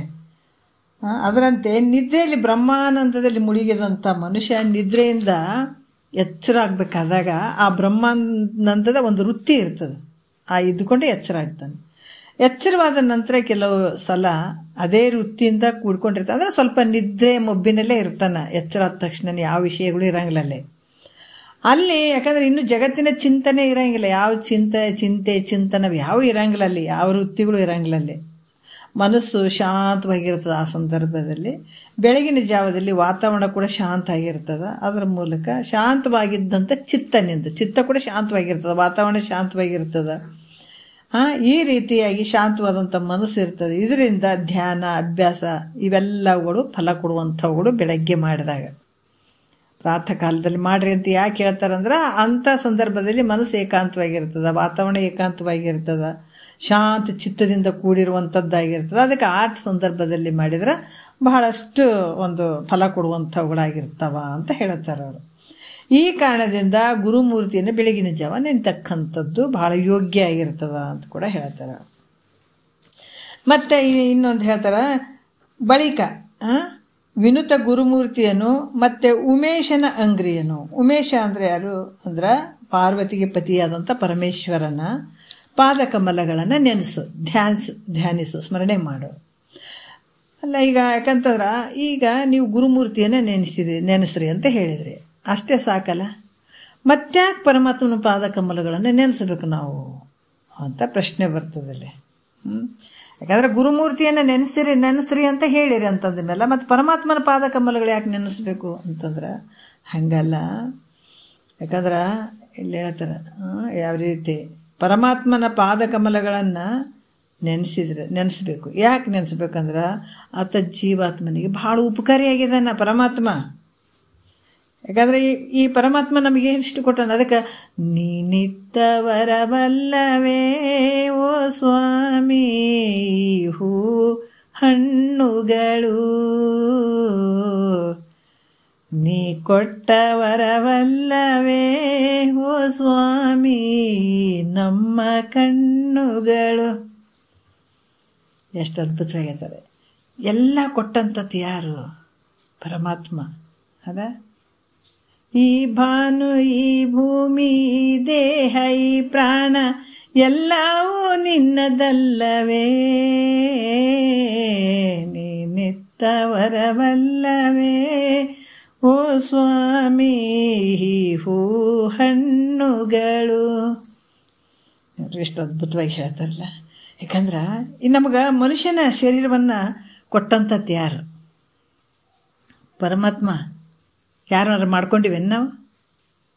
ಅಪ್ಪ ಅಮ್ಮ ಮಾಡ್ಯಾರೇನ ಶರೀರವನ್ನು? ಏನಿಲ್ಲಲ್ಲ. ಅದಕ್ಕೆ ಹೇಳ್ತಾರೆ ಅವ್ರ ಬಳಿನೂ ಆ ಶಕ್ತಿ ಇಲ್ಲ, ತಂದೆ ತಾಯಿ ಬಳಿ ಕೂಡ ಶಕ್ತಿ ಇಲ್ಲ ಅದು ಶರೀರವನ್ನು ಮಾಡುವಂಥದ್ದು. ಅದಕ್ಕೆ ಇಂಥ ದೇಹ, ಅದ್ಭುತವಾದಂಥ ದೇಹವನ್ನು ನಮಗೆ ಪ್ರಾಪ್ತಿ ಮಾಡಿಕೊಟ್ಟಂಥವ್ನು ಯಾರು? ಪರಮಾತ್ಮ. ಮತ್ತು ಈ ಮನುಷ್ಯ ದೇಹವನ್ನು ಬಿಟ್ಟು ಯಾವುದಾದ್ರೂ ಒಂದು ಪ್ರಾಣಿ ಪಕ್ಷಿಗಳನ್ನು ಕೊಟ್ಟಿದ್ರೆ ಹೆಂಗಂಗಿತ್ತು? ನಾವೆತ್ತ ಮೋಕ್ಷವನ್ನು ಪಡ್ಕೊಳ್ಬೇಕು. ಈ ದುಃಖ ಏನು ಐತಲ್ಲ ಮನುಷ್ಯನಿಗೆ ಬರುವಂಥದ್ದು ನೋಡ್ರಿ, ಅವು ಎಲ್ಲ ಪ್ರಾಣಿ ಪಕ್ಷಿಗಳು ಎಲ್ಲ ಭೋಗದ ಶರೀರಗಳು. ಪಾಪ ಬಂದಾವ ಹಂಗೆ ಏನೇನು ಭೋಗಿಸ್ಲಿಕ್ಕೆ ಬಂದಿದ್ದಾವ ಅಷ್ಟೇ ಭೋಗಿಸ್ಕೊಂಡು ಹೋಗ್ಬೇಕು. ಅವು ಹೆಚ್ಚು ಏನಾರು ಮಾಡ್ಕೋತೀನಂದ್ರೆ ಇಲ್ಲ, ಅಲ್ಲಿ ಆ ಶರೀರಕ್ಕೆ ಅವಕಾಶ ಇಲ್ಲ ನೋಡ್ರಿ. ಆದರೆ ಮನುಷ್ಯನಿಗೆ ಮಾತ್ರ ಎಲ್ಲ ಅವಕಾಶ ಐತಲ್ಲ. ಇಂಥ ಒಂದು ಮನುಷ್ಯನ ದೇಹವನ್ನು ಪ್ರಾಪ್ತಿ ಮಾಡಿಕೊಟ್ಟಿದ್ದಾನಲ್ಲ, ಅದಕ್ಕೆ ಈ ಮೋಕ್ಷ ಅನ್ನುವಂಥದ್ದು ಈ ಮಾನವ ಶರೀರದಲ್ಲಿ ಮಾತ್ರ ಪ್ರಾಪ್ತಿ ಮಾಡ್ಕೊಳ್ಳಿಕ್ಕೆ ಸಾಧ್ಯ ಆಗ್ತದೆ. ಅದೇ ಪ್ರಾಣಿ ಪಕ್ಷಿಗಳು ಒಂದು ಶರೀರ ಬಂದಿತ್ತಂದ್ರೆ ಮಾಡ್ಕೊಳಕ್ಕಾಗ್ತಿತ್ತೇನೋ ಅಂದರೆ ಇಲ್ಲ. ಇದಲ್ಲದೆ ಗುರು ಶಾಸ್ತ್ರಾದಿಗಳು ಮತ್ತು ಇದು ಕೂಡ ಇರದೇ ಇದ್ರೆ, ಈಗ ಮನುಷ್ಯನ ಶರೀರ ಬಂದದು ಖರೆ, ಆದರೆ ಇವು ಗುರುಗಳು ಇರಲಿಲ್ಲ, ಇವು ಶಾಸ್ತ್ರಗಳು ಇರಲಿಲ್ಲ ಅಂದ್ರೆ ಮತ್ತೆ ಹೆಂಗೆ ಮುಕ್ತನಾಗ್ತಿದ್ದೀನಿ ನೀನು? ಅದಕ್ಕೆ ಇದು ಕೂಡ ಆಗ್ತಿರ್ಲಿಲ್ಲ. ಮನುಷ್ಯನ ಶರೀರ ಬಂದದ, ಸದ್ಗುರುನಾಥ್ ಸಿಕ್ಕಾನ. ಆತ ಎಂತತ ಶ್ರೋತ್ರಿಯ ಬ್ರಹ್ಮನಿಷ್ಠ ಸದ್ಗುರು ಸಿಗೋದು ಭಾಳ ಭಾಳ ಭಾಳ ಅಪರೂಪ. ಪುಣ್ಯನೇ ಬೇಕು ಅದಕ್ಕೆ ಬಳ್ಳಿ ಗುರುಡರು ಕೂಡಿ ಹಳ್ಳವನ್ನು ಬಿದ್ದಂತೆ ಒಳ್ಳೆ ಗುರುವಿನ ಉಪದೇಶವಿಲ್ಲದೆ ಎಲ್ಲಿಹುದು ಮುಕ್ತಿ ಸರ್ವಜ್ಞ ಅಂತ ಹೇಳ್ತಾರೆ. ಆತ ನಿನ್ನ ಕರುಣೆಯಿಂದ, ನಿನ್ನ ಕೈ ಹಿಡಿದು ಕರುಣೆಯಿಂದ, ಯಾಕಂದ್ರೆ ದುಃಖ ಅಂತ ಬಂದು ನಿನಗೆ ಶರಣು ಅಂದಾಗ, ಗುರುವಿಗೆ ಶರಣು ಅಂದಾಗ ಆತ ನಿನ್ನನ್ನು ಉದ್ಧಾರ ಮಾಡುವಂಥದ್ದು ಏಕೈಕ ಭಾವ ಇರ್ಬೇಕತ್ತಗೆ. ಅದಕ್ಕೆ ಇಂಥ ಮನುಷ್ಯ ಶರೀರ ಬಂದದಲ್ಲ, ಆ ಮನುಷ್ಯ ಶರೀರದಲ್ಲಿ ಮತ್ತೆ ಗುರು ಮತ್ತು ಶಾಸ್ತ್ರ ಇವು ಪ್ರಾಪ್ತ ಆಗದೇ ಇದ್ದರೆ ಅದನ್ನು ವ್ಯರ್ಥ ಆಗ್ತಿತ್ತು. ಅದರಿಂದ ಯಾವುದೂ ಪ್ರಯೋಜನ ಇಲ್ಲ. ಆದ್ರೆ ಈ ಮನುಷ್ಯನ ಜನ್ಮ ಬಂತು ಅಲ್ಲ, ಗುರುಶಾಸ್ತ್ರಗಳು ಇವೆಲ್ಲ ಇರುವಂಥದ್ದು. ಆದ್ರೆ ನೋಡ್ರಿ, ಈ ಗುರುಶಾಸ್ತ್ರಗಳು ಅದಾವ, ಮನುಷ್ಯನ ಶರೀರನೂ ಬಂದರೂ ಕೂಡ ಪ್ರಯೋಜನ ಇಲ್ಲ. ಮನುಷ್ಯನ ಶರೀರ ಬಂದದ ಪ್ರಯೋಜನ ಇಲ್ಲ. ಯಾಕೆ ಪ್ರಯೋಜನ ಇಲ್ಲ? ಗುರುಶಾಸ್ತ್ರದ ವಿಚಾರಗಳು ಅಲ್ಲಿ ದೊರಕದೇ ಇದ್ರೆ ಅದು ಪ್ರಯೋಜನ ಆಗಂಗಿಲ್ಲ. ಈಗ ಗುರುಶಾಸ್ತ್ರನೂ ಸಿಕ್ಕಿತು, ಶ್ರೋತ್ರಿಯ ಬ್ರಹ್ಮನಿಷ್ಠ ಸದ್ಗುರು ಸಿಕ್ಕ, ಅದರಿಂದನೂ ಪ್ರಯೋಜನ ಇಲ್ಲ ಅಂತಾರೆ ಅವರು. ಅದರಿಂದ ನಮಗೆ ಮತ್ತೇನು ಅಂದ್ರೆ, ನಮಗೆ ಮನುಷ್ಯನ ದೇಹ, ಗುರುಶಾಸ್ತ್ರ ಮತ್ತು ಮುಮುಕ್ಷತ್ವ ಭಾವ ಬರಬೇಕು. ಶರೀರನೂ ಬಂದದ, ಗುರು ಸಿಕ್ಕಾನ, ಇವೆರಡೂ ಪ್ರಯೋಜನ ಇಲ್ದಂಗೆ ಆಗಿಬಿಟ್ಟದ. ಯಾಕೆ ಇಲ್ದಂಗೆ ಆಯಿತು ಅಂತಂದ್ರೆ, ಮುಮುಕ್ಷ ಭಾವನೆ ಇಲ್ಲಂದ್ರೆ ತೊಗೊಂಡು ಏನು ಮಾಡೋದು? ಮುಕ್ತಿ ಪಡ್ಕೊಳ್ಬೇಕನ್ನುವಂಥ ಭಾವ ಬರಬೇಕಲ್ಲ, ಮುಮುಕ್ಷತ್ವ ಭಾವ ಬರಬೇಕಲ್ಲ. ಅದು ಇರಲಿಲ್ಲ ಅಂದರೆ ಏನು ಮಾಡೋದು? ತೊಗೊಂಡು ಎಲ್ಲ ನಷ್ಟ, ವ್ಯರ್ಥ. ಅದಕ್ಕೆ ಜಗತ್ತಿನ ಒಳಗೆ ಒಂದು ಸಿಕ್ಕರು ಒಂದಿರಂಗಿಲ್ಲ. ಒಬ್ಬರ ಶರೀರ ಬಂದಿರ್ತದ, ಗುರುಗಳು ಶರೀರ ಬಂದಿರ್ತದ, ಮುಕ್ತಿ ಭಾವ ಇರ್ತದ, ಆದರೆ ಗುರುಶಾಸ್ತ್ರಗಳು ಸಿಗಂಗಿಲ್ಲ. ಮತ್ತು ಶರೀರ, ಯಾಕಂದರೆ ಇಲ್ಲಿ ಗುರುಶಾಸ್ತ್ರಗಳು ಸಿಕ್ಕಿರ್ತಾವೆ, ಆದರೆ ಮುಕ್ತಿ ಪಡ್ಕೊಳ್ಬೇಕನ್ನುವಂಥ ಭಾವ ಇರಂಗಿಲ್ಲ ನೋಡ್ರಿ. ಎಲ್ಲ ವ್ಯರ್ಥ ವ್ಯರ್ಥ ವ್ಯರ್ಥ. ಅದಕ್ಕೆ ಈ ರೀತಿಯಾಗಿ ಮೂರನ್ನು ದಯಪಾಲಿಸಿದಾನೆ. ಶರೀರ ದಯಪಾಲಿಸಿದಾನ, ಶ್ರೋತ್ರಿಯ ಬ್ರಹ್ಮನಿಷ್ಠ ಸದ್ಗುರು ಬಂದಿದ್ದಾನೆ, ಸಿಕ್ಕಿದಾನ, ಆಮೇಲೆ ಮುಮುಕ್ಷತ್ವ ಭಾವ ಬಂದದ. ಇವು ಮೂರು ಬರಬೇಕಾದ್ರೆ ಭಾಳ ಕಠಿಣ ಅಂತ ಹೇಳ್ತಾರೆ ಅವರು, ಭಾಳ ಕಠಿಣ. ಅದಕ್ಕೆ ಇಲ್ಲಿ ಕೂಡ ಭಾಳಷ್ಟು ವಿಚಾರಗಳನ್ನ ಹೇಳ್ತಾರೆ. ಅದು ಸಿಗಬೇಕಂದ್ರೆ ಭಾಳಷ್ಟು ಜನ್ಮದ ಒಂದು ಪುಣ್ಯ. ಅದಕ್ಕೆ ಮನುಷ್ಯತ್ವ, ಮುಮುಕ್ಷತ್ವ, ಮಹಾಪುರುಷರ ಸಂಘ ಇವು ಮೂರು ಸಿಗಬೇಕಾದ್ರೆ, ಮನುಷ್ಯತ್ವ, ಮುಮುಕ್ಷತ್ವ, ಮಹಾಜನ ಸಂಶಯತ್ವ ಏತತ್ರಯಂ ಸುದುರ್ಲಭಂ ಅಂತ ಹೇಳ್ತಾರೆ. ಇವು ಮೂರು ಸಿಗಬೇಕಾದ್ರೆ ಭಾಳಷ್ಟು ದುರ್ಲಭ ಆಗಿರುವಂಥದ್ದು. ಈ ಮನುಷ್ಯತ್ವ, ಮುಮುಕ್ಷತ್ವ, ಈ ಮಹಾಪುರುಷರ ಸಂಘಗಳನ್ನು ದಯಪಾಲಿಸಿದನಂತಂದ ಮೇಲೆ ಪರಮಾತ್ಮನ ಪಾದಕಮಲಗಳನ್ನು ನೆನೆಸು. ಈ ಮೂರನ್ನು ದಯಪಾಲಿಸಿದಂಥ ಯಾರು? ಪರಮಾತ್ಮನೇ. ಅದಕ್ಕೆ ಅದರಿಂದ ಪರಮಾತ್ಮನ ಪಾದಕಮಲಗಳನ್ನು ನೀನು ನೆನೆಸಪ್ಪ ಅಂತ ಹೇಳ್ತಾರೆ. ಆಮೇಲೆ ಏನು ಹೇಳ್ತಾರ, ತನ್ನ ತಾನು ವಿಚಾರ ಮಾಡುವಂಥದ್ದು ನೋಡ್ರಿ ಏನು ಹೇಳ್ತಾರೆ ಇಲ್ಲಿ, ನಿನ್ನನ್ನು ಉಮೇಶನ ಅಂಗ್ರಿಯನ್ನು ನಿನ್ನನ್ನು ಬಳಿಕ ಸುವಿಚಾರದಿಂದ ನೇಮಕವಾಗಿ ಮನುಜ ನಿನಗಹುದು ಮುಕ್ತಿ ಅಂತ ಹೇಳ್ತಾರೆ. ನಾನು ಗುರುವಿನ ನೆನೆಸಿದೆ, ಮುಕ್ತನಾಯ್ತೇನು ಅಂದರೆ ಇಲ್ಲ, ನೆನೆಸಬಾರ್ದು ಅಂತಲ್ಲ, ನೆನೆಸ್ಬೇಕು. ಪರಮಾತ್ಮ ಪಾದಕಮಲಗಳು ನೆನೆಸು ಅಂತ ಹೇಳಿದರು. ಅಷ್ಟೇ ಆಯಿತು ಮುಕ್ತಿ ಆಯ್ತೇನು ಅನ್ನಂಗಿಲ್ಲ ನೋಡ್ರಿ. ಅದಕ್ಕೆ ಭಾಳಷ್ಟು ಪೂಜೆ ಮಾಡ್ತೀವಿ ರೀ ಮುಂಜಾನೆ ಸಂಜೆ ತನ ಅಂತಂದ್ರೆ ಮುಕ್ತಿ ಆಗುವಂಥದ್ದಲ್ಲ. ಅರ್ಥ ಮಾಡ್ಕೋಬೇಕು. ಎಷ್ಟೇ ಕರ್ಮಗಳನ್ನು ಮಾಡಿದರೂ ಕೂಡ ಅಂತಕಂಡ ಶುದ್ಧಿಗಾಗಿ ಮಾಡುವಂಥದ್ದು ನಾವು ಪಕ್ಕ ತಿಳ್ಕೊಳ್ಬೇಕು. ಕರ್ಮ ಅನ್ನುವಂಥದ್ದು ಏನೇ ಮಾಡಿರಿ, ಹುಟ್ಟಿನಿಂದ ಸಾಯುವವರೆಗೆ ಮಾಡಿರಿ, ಜನ್ಮ ಜನ್ಮಾಂತರ ಕರ್ಮಗಳನ್ನು ಮಾಡಿರಿ, ಕರ್ಮದ ಫಲ ಒಂದೇ ಇರುವಂಥದ್ದು ಅಂತಕಂಡ ಶುದ್ಧಿ, ಅದು ಒಂದು ತಿಳ್ಕೊಬೇಕು. ಮತ್ತು ಇಲ್ಲಿ ಕೂಡ ಏನು ಹೇಳ್ತಾರ, ಈಗ ಆಮೇಲೆ ತನ್ನ ತಾನು ವಿಚಾರ ಮಾಡಿ ತಾನು ಯಾರು ಅನ್ನುವಂಥದ್ದು ತಿಳಿಯುವಂಥದ್ದು. ಗುರುವಿನ ನೆನೆಸು, ಪರಮಾತ್ಮನ ಪಾದಕಮಲಗಳನ್ನು ನೆನೆಸಿ ಮತ್ತೆ ನಿನ್ನನ್ನು ನೀನು ವಿಚಾರ ಮಾಡಬೇಕು. ನಾನು ಯಾರಿದ್ದೇನೆ, ಯಾಕೆ ಬಂದೆ ಅನ್ನುವಂಥದ್ದು ಇದನ್ನು ವಿಚಾರ ಮಾಡಬೇಕು. ಅಂದ್ರೇ ಮನುಷ್ಯನ ಜನ್ಮದ ಸಾರ್ಥಕ ಅಂತ. ಇದನ್ನು ನಿಜಗೊಂಡ್ರು ಕೂಡ ಭಾಳ ಚಂದ ಹೇಳಿದಾರೆ. ಮನುಜ ಕುಲ ಜನನದ ಲಾಭ ಹೌದು. ನಾವು ಇದನ್ನೇ ಬಿಟ್ಟೀವಿ ಅಲ್ಲ, ಇದನ್ನು ಹಿಂಗೆ ಮಾರ್ಕ್ ಮಾಡಿಬಿಟ್ಟಿವಿ. ಈ ವಿಚಾರ ನಮಗೆ ಬೇಡ. ನಮಗೇನು ಬೇಕು, ಈ ಮನೆಯಿಂದ ಲಾಭ ಬೇಕು, ಈ ದುಡ್ಡಿನಿಂದ ನಮ್ಗೆ ಲಾಭ ಬೇಕು, ಈ ಹೊಲದಲ್ಲಿಂದ ನಮಗೆ ಲಾಭ ಬೇಕು, ಈ ಗಾಡಿಯಿಂದ ನಮ್ಗೆ ಲಾಭ ಬೇಕು, ಈ ಮಕ್ಕಳಿಂದ ಲಾಭ ಬೇಕು. ಇವೆಲ್ಲ ಲಾಭಗಳು ಬೇರೆ ಕಡೆ ನೋಡಕತ್ತೀವಿ. ಅದಕ್ಕೆ ಮಹಾತ್ಮರು ಮೂಲ ವಿಚಾರವನ್ನು ಹೇಳ್ತಾರೆ. ಅಲ್ಲಪ್ಪ ಎಲ್ಲ ಬೇರೆ ಬೇರೆದಕ್ಕೆ ನೀನು ಅದಕ್ಕೆ ಲಾಭ ಅಂತ ಹೇಳ್ತಿದ್ದಿ, ಆದರೆ ಈ ಶರೀರ ಬಂದದಕ್ಕೆ ಏನು ಲಾಭ? ಈ ಭೂಮಿಗೆ ಬಂದುಬಿಟ್ಟದ ಈಗ ಶರೀರ, ಮತ್ತು ಇದರಿಂದ ಏನು ತಗೊಳ್ಬೇಕು? ದೊಡ್ಡ ಲಾಭ ಯಾವುದು ಅಂದ್ರೆ ಆ ಮಹಾತ್ಮರು ತಿಳಿಸ್ತಾರೆ ನೋಡ್ರಿ. ಇದು ದೊಡ್ಡ ಪ್ರಶ್ನೆ ಇದು.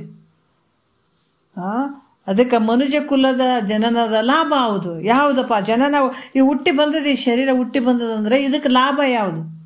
ಏನು ಕಮ್ಮಗೆ ಹೆಂಡ್ತಿ ಮಕ್ಕಳಿಗೆ ರೊಕ್ಕ ರೂಪಾಯಿ ಮಾಡಿ ಸಂಸಾರ ಮಾಡಿ ಹೋಗಿ ವಾದ್ರ ಲಾಭ ಅಂತ ಹೇಳ್ಯಾರನ?